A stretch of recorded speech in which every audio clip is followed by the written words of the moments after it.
जय गुरुदेव। प्रश्न।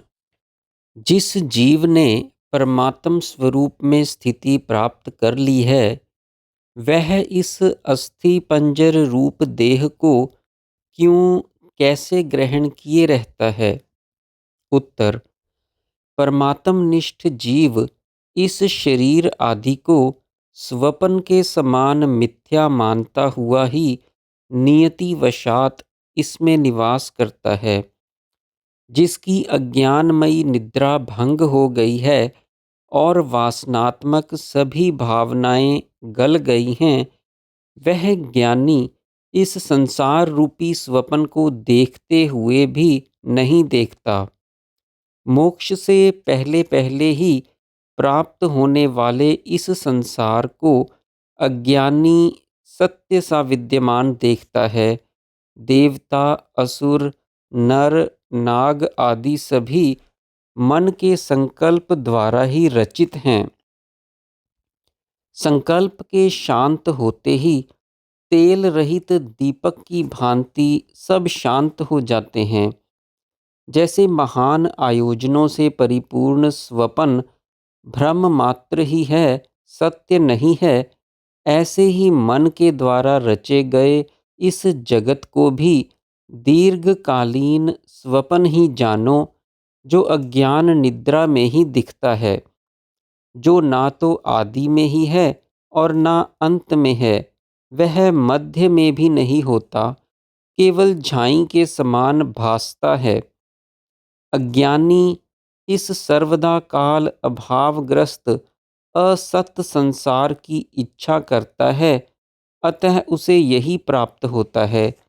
परंतु ज्ञानी सर्वदा सतत स्वरूप परमात्मा को ही आदि, मध्य और अंत में देखता है और उसी को पाता है। वासनाओं की देन और अविद्या के अंगभूत शरीर, स्त्री, पुत्र, धन संपत्ति, बंधु बांधव आदि की प्राप्ति में हर्ष का और इनके विनाश में शोक का कौन सा कारण अथवा उपयोगिता है?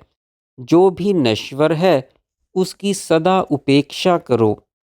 अप्राप्त भोगों की स्वभावतः कभी इच्छा ना होना और दैवात धर्मतः प्राप्त को यथा योग्य व्यवहार में लाना, यही ज्ञानवान का लक्षण है। धर्म न्याय से प्राप्त शास्त्र सम्मत कर्म में लगे रहने पर, राग द्वेष से रहित रहने से बुद्धि जल में कमल की भांति संलिप्त नहीं होती। इस तरह निर्लिप्त बुद्धि से सदा विज्ञान आनंद घन परमात्मा में स्थित रहो। प्रश्न। श्रुति, पुराण तथा शास्त्रों के आधार पर बताई गई कमल योनि ब्रह्मा की उत्पत्ति का पुनः स्पष्ट रूप से वर्णन कीजिए। उत्तर। इस ब्रह्मांड में तथा अन्य अनेकों ब्रह्मांडों में अनेकों भिन्न भिन्न आकार, आचार, व्यवहार वाले प्राणी विचरते हैं। पहले भूत में भी ऐसा ही था और आगे भविष्य में भी ऐसा ही होगा। उन ब्रह्मांडों में देवताओं, ब्रह्मा जी और सृष्टियों की उत्पत्ति और रचनाएं विभिन्न एवं विचित्र सी बताई गई हैं। सृष्टि के आरंभ काल में कभी तो ब्रह्मा जी विष्णु की नाभि कमल से, कभी जल से, कभी अंडे से और कभी घोर ध्वनि से, तो कभी आकाश से प्रकट होते हैं। विभिन्न सृष्टियों में कोई सृष्टि केवल मिट्टी के रूप में, कोई पथरीली, कोई सुवर्णमयी, कोई ताम्रमयी, कोई भस्ममयी और कोई केवल वृक्ष झाड़मयी, पर्वतमयी ही होती है। सच्चिदानंद ब्रह्म रूपी महान चिदाकाश में महासागर में लहरों तरंगों की भांति अनेकानेक सृष्टियां प्रकट और विलीन होती रहती हैं। जैसे वर्षा ऋतु में झुंड के झुंड मच्छर पैदा होकर सब ओर भर जाते हैं और फिर जाड़ों में नष्ट हो जाते हैं, वैसे ही अनंत अथाह चिदाकाश में सृष्टियों की उत्पत्ति और विनाश होता रहता है। पर यह पता नहीं चलता कि ये सृष्टियां परमात्मा में कब से आरंभ हुईं, इसीलिए इन्हें अनादि बताया जाता है। वास्तव में यह सृष्टि मन के संकल्प का विस्तार मात्र है। केवल अज्ञानियों को समझाने के लिए ही सृष्टि क्रम का अध्यारोपित वर्णन किया जाता है। जैसे विभिन्न ऋतुओं में कभी वृक्षों में समय पाकर पत्ते फूल फल प्रकट हो जाते हैं और कभी अप्रकट रहते हैं, ऐसे ही परमात्मा में ये सारी सृष्टियाँ और जगत कभी व्यक्त हो जाते हैं और कभी अव्यक्त रहते हैं। ज्ञानियों की दृष्टि में सब कुछ एकमात्र ब्रह्म ही है, इसलिए संसार है ही नहीं, यह कथन सर्वथा युक्ति युक्त है। जो जीव विवेक पूर्ण विचार संपन्न है, वह जगत की अहंकार मूलक माया को ऐसे ही त्याग देता है जैसे सांप केंचुली को। जैसे भुना हुआ बीज चिरकाल तक भूमि में पड़ा रहने पर भी उगता नहीं है, ऐसे ही विवेकी पुरुष अनासक्ति पूर्वक दीर्घ काल तक शरीर में रहने पर फिर जन्म नहीं लेता।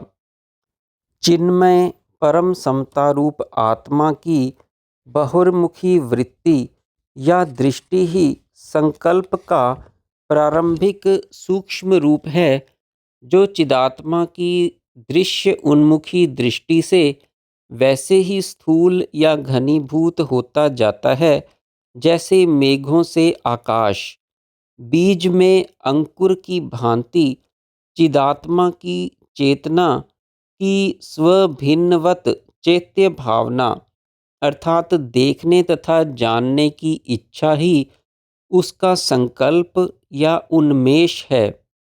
ज्यों-ज्यों दृश्य भावना बढ़ती और पुष्ट होती जाती है, त्यों-त्यों ही यह संकल्प भी घनीभूत, स्थूल और दृढ़ होता जाता है। चिन्मय आकाश में अलक्षित रूप में ना जाने कब, कहाँ, कैसे जन्म ले लेने या प्रकट हो जाने वाला यह संकल्प यद्यपि सर्वथा शून्य रूप ही है, तो भी सर्वशक्तिमान परमात्माकाश से स्फुरित होने के कारण यह सर्वशक्ति संपन्न है। परब्रह्म परमात्मा स्वरूप चिदाकाश में शून्य जन्मा, शून्य रूप तथा शून्य स्थित यह संकल्प ही समस्त विश्व ब्रह्मांड, त्रिलोक, पाताल, भूतल, अंतरिक्ष, पंचभूतों का निर्माता है। कीड़ी कुंजर से लेकर पशु पक्षी, चराचर, मानव दानव, देवता, सृष्टि के संचालक तथा नियामक, सूर्य, चंद्र, यम, ब्रह्मा, विष्णु, महेश आदि तक भी इसी संकल्प के कल्पना प्रसूत हैं। अपने तीन शरीर सत्व, रज, तम धारण करके यह कभी भी कहीं भी झट प्रकट हो जाता है, क्षण भर में गायब हो जाता है और दूसरे ही क्षण पुनः प्रकट हो जाता है। यह किसी का भी शासन नहीं मानता, यहाँ तक कि सृष्टि के नियामक ब्रह्मा विष्णु महेश भी इस पर शासन नहीं कर पाते। अपने आश्रय के भी वश में ना रहने वाला यह संकल्प अपने विचरण के लिए अपनी इच्छानुसार मनोनुकूल देश, पर्वत, नदी, सागर, अरण्य, नगर, किलों और घरों का क्षण भर में निर्माण कर लेता है। पक्षी की भांति उड़कर एक स्थान से झट दूसरे देशों, नगरों, घरों में जाता हुआ विहार करता है पलक झपकते ही उन सब का विनाश कर डालता है और दूसरे ही क्षण वैसे ही तथा नए नए का पुनः निर्माण कर लेता है। इसकी गति और शक्ति अप्रतिहत है। समस्त चराचर दृश्य अदृश्य विश्व ब्रह्मांड इस झट विलीन और झट प्रकट अर्थात विलीन होने पर भी विलीन ना होने वाले संकल्प की क्रीड़ा भूमियां हैं। आत्मा की बहिर्मुखी वृत्ति रूप यह अतुलित बलशाली संकल्प सदा आत्मा के ही अधीन भी है। सतत अंतर्मुखी वृत्ति से यह संकल्प प्रकट ही नहीं होता, अतः यह स्वयं और इसकी रची सारी सृष्टि रचनाएं विलीन हो जाती हैं। यही कैवल्य या मोक्ष है। संकल्प को उदय ना होने देना अर्थात मोक्ष तो अपने ही वश में नितांत सहज और सरल है। जय गुरुदेव।